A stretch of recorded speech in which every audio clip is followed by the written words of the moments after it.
بسم اللہ الرحمن الرحیم۔ السلام علیکم ورحمۃ اللہ وبرکاتہ۔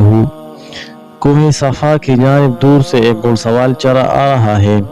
گھڑ سواری کا انداز بتا رہا ہے کہ شاہ سوار نہایت ماہر ہے۔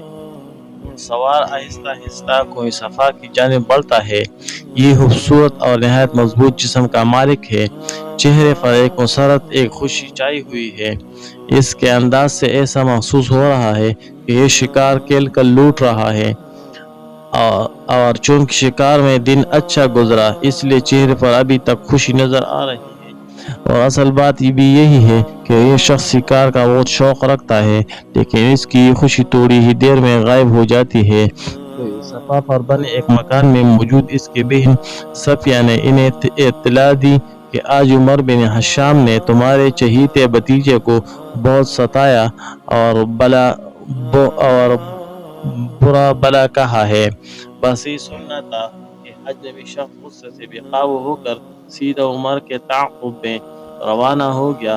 معلومات کرنے کے بعد پتہ چلا کہ عمر بن حشام کعبہ میں اپنی مشرکین ساتھیوں کے ساتھ بیٹھا ہے۔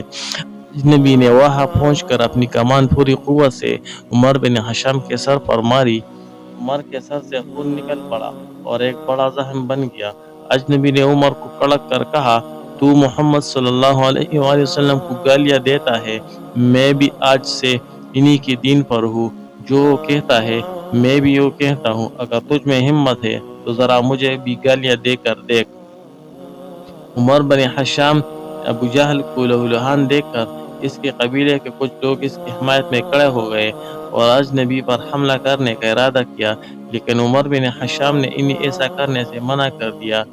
اجنبی نے اس وقت جوش اور غصے میں اپنے بھتیجے کی حمایت تو کر دی، مگر گھر آ کر غصہ کچھ کم ہوا۔ شیطانی وسوسوں نے اجنبی کو پریشان کر دیا اور طرح طرح کے سوال ان کے ذہن میں آنے لگے کہ اب اپنے آباء و اجداد کے دین کو کس طرح چھوڑو گے، محمد صلی اللہ علیہ وآلہ وسلم کے دین کو کس طرح قبول کرو گے، قریش کے سردار ہوتے ہوئے تم محمد صلی اللہ علیہ وآلہ وسلم کا دین قبول کرو گے، بڑے شرم کی بات ہے، اس سے تو مر جانا بہتر ہے۔ غرض اسی پریشانی میں ساری رات گزر گئی۔ صبح ہونے پر بیت اللہ میں حاضری دی اور اللہ سے ذہن کی اس پریشانی کو دور کرنے کی دعا کی۔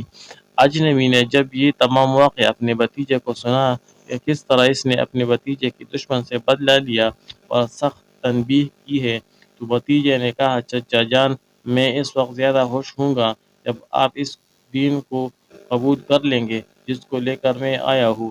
بھتیجے کے الفاظ میں کچھ ایسی تاثیر تھی کہ چچا کا دل فوراً اسلام قبول کرنے کے لیے تیار ہو گیا۔